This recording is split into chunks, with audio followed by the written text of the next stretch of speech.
Hello, it's been a minute or two. I've been busy with job stuff, but I've also been working on animation stuff to improve my content. More of that stuff later though. This video is about how I got first and second place in 2 competitive tournaments, using Burning Abyss with Beatrice, a single new card that makes the deck become meta.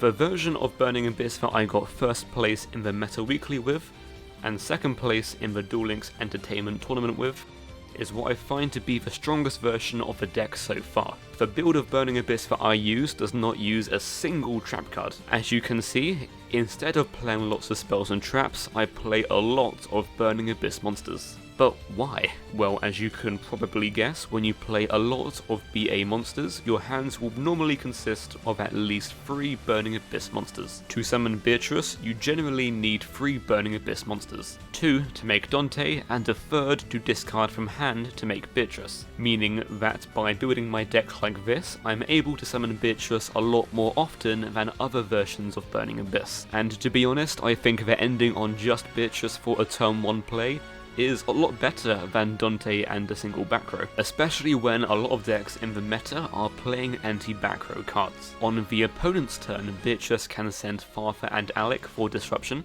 or even send Kiteroid to survive being OTK'd, which is why I use a random Kiteroid. There is a lot of random cool things you can use to send with Beatrice, but what makes Kiteroid so good is that even if you draw it, it's not that bad of a card in the hand. But with something, say like Stego Cyber, what are you doing with that in the hand? Tribute set? Skill Prisoner and Galaxy Cyclone are both nice because they are good to send with Beatrice, but at the same time, it isn't too bad to draw them. Tour Guide and Rhino are of course both great in the deck.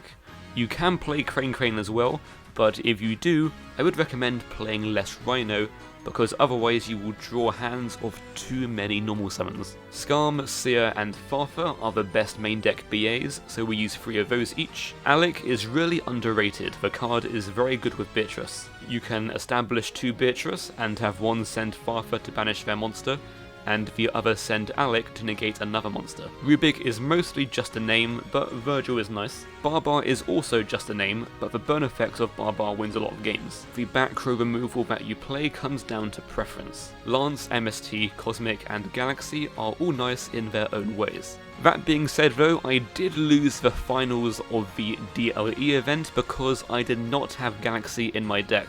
If I did have Galaxy in my deck, I would have been able to deal with the opponent's Shadow Imprisoning Mirror, because Beatrice can send it from deck to graveyard and then on the next turn banish it to destroy a face-up spell or trap. The core of the extra deck is 2 Dante, 2 Beatrice and Virgil. The last 2 cards is again something that comes down to preference. For these 2 slots though, I would recommend choosing between the 3rd Dante, 3rd Beatrice, Nightmare Shark and Breaksword. In the event I got second in, I tried playing 2 Virgil, but I wasn't really a big fan of it. And yeah, I have not completely returned to YouTube just yet, but when I do, I will make a video on that stuff. For now, I will summarise what's happening with myself and the channel in a pinned comment, but in the meantime, I plan to still be active with live streams over on Twitch.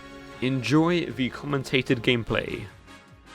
Okay, so this is a bit of a different build. It's what we played on stream the other day to try out a few different options to send with Beatrice. I'm playing the Crimson Fox and the Tackle Crusader in this build to kind of like have a bit more of a stronger focus on Beatrice, as well as also playing Skill Prisoner and Galaxy Cyclone to also send with Beatrice.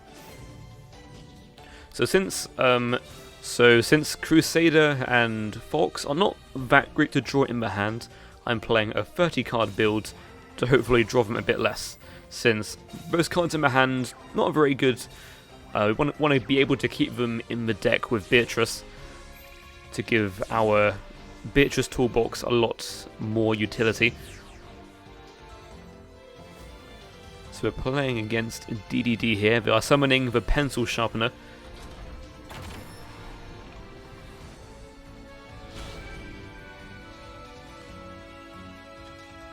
Okay. So with a hand of all BAs, you don't want to be normal summoning first, because if you summon 2 different BAs first and they book you, then you can carry on playing by normal summoning afterwards. Because, for those unaware, if they Book of Moon your Burning Abyss, the other ones all go boom. So we're going to be playing around Book of Moon here by summoning, let's say for example, Barbar and Liebig first. So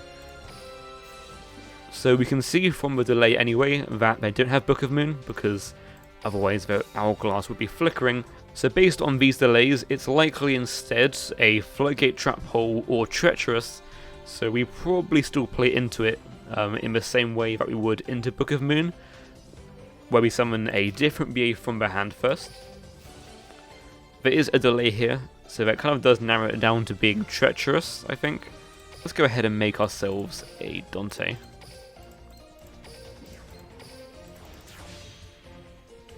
And they might Econ take our Dante from us here. Canadia, okay. So pretty much Book of Moon, same sort of thing really. So because we did summon BAs first, now we have our normal summon reserved. So we're going to be playing into the back row now with the Rhino. So now at least, even if they stop this again, we at least burn through both their back row, and they pretty much can't OTK over Dante Rhino with one top deck anyway. So we're going to go ahead and summon, let's say Seer from the hand here, I think. I think that's another Canadia or an enemy controller face down.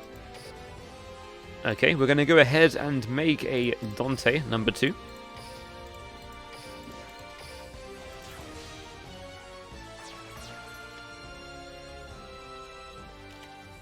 Yeah, there is another Canadia going to put the Dante face down, but that's fine. We didn't get to make Beatrice this turn, but we at least scared them into making Beatrice, which forced them to use both back row. And even if they attack into our monsters, we get a lot of card advantage still from the Dante add back and the Rhino effect and the Seer effect. So we're in a very, very good spot here. They have the top deck something very good, and even then I think we definitely have this one in the bag. So Dante is going to add back Seer from the good old Seer Revive Dante. This combo has been a thing for 8 years, and I'm all here for it. Let's also mill a Scum to graveyard as well. Send the Scum. Summon back Dante. Add back the Seer. They're going to pass back to us. So we do actually have game through Sphere Karibo, but not through Kyroid. Okay. Thankfully, unlike Crusader and Fox, although we mainly play this card the same with Beatrice, drawing it in the hand isn't too bad either. It was actually a build that won a Japanese tournament the other day. You can see it on the screen here that main decked 3 copies of this card, because it's good to both send from the deck to the graveyard with Dante and Beatrice, but at the same time if you draw it, it's not too bad. So it's a pretty good card. I definitely like this card quite a lot because it stops effects like Ragnarok, Malevolent Sin. In the mirror match it stops Farther effects. There's a lot of very meta-relevant things that Skill Prisoner is very good against. So yeah, I think we're going to make another Beatrice here. I do play 3 Beatrice in this build, because as you can see with stuff like Fox, Crusader, Skill Prisoner, this build is a lot more focused around Beatrice. So 3 copies of Beatrice I think is pretty useful in a build like this. We're going to use Plana to delete the Armageddon. And there we go. GG. So we are going to play another game with this more Beatrice-focused list, with the triple Beatrice, the Crusader, the Fox, and the Skill Prisoner. There is quite a lot of builds that you can play with Burning Abyss, a lot of different things that you can do. While I did really good in tournaments playing pretty much no traps, you definitely can play traps if that's what you prefer. The day before the GG Tour event, Burning Abyss also won the Battle Phase tournament, playing a lot more trap-focused lists. So if playing traps is what you prefer in Burning Abyss, you definitely can do that still. It's not what I prefer to do though, because I think the more the more tech cards you play, the less you summon Beatrice, which isn't what I'm a personal fan of. I like having hands like these, where I can just play into a back row going second with 2 BAs first, then make Beatrice, and going first, making Beatrice becomes a lot more consistent in these builds as well. If they have 1 back row, we can assume it's likely a Brix Melodious player, so we're going to go ahead and, like last time, the way that we play into a back row is we summon the Burning Abyss monsters from the hand first with their effects, because that way if a Book of Moon the Dante or a Burning Abyss monster before we summon Dante, then we still have our normal summon reserved for the Fiendish Rhino Warrior.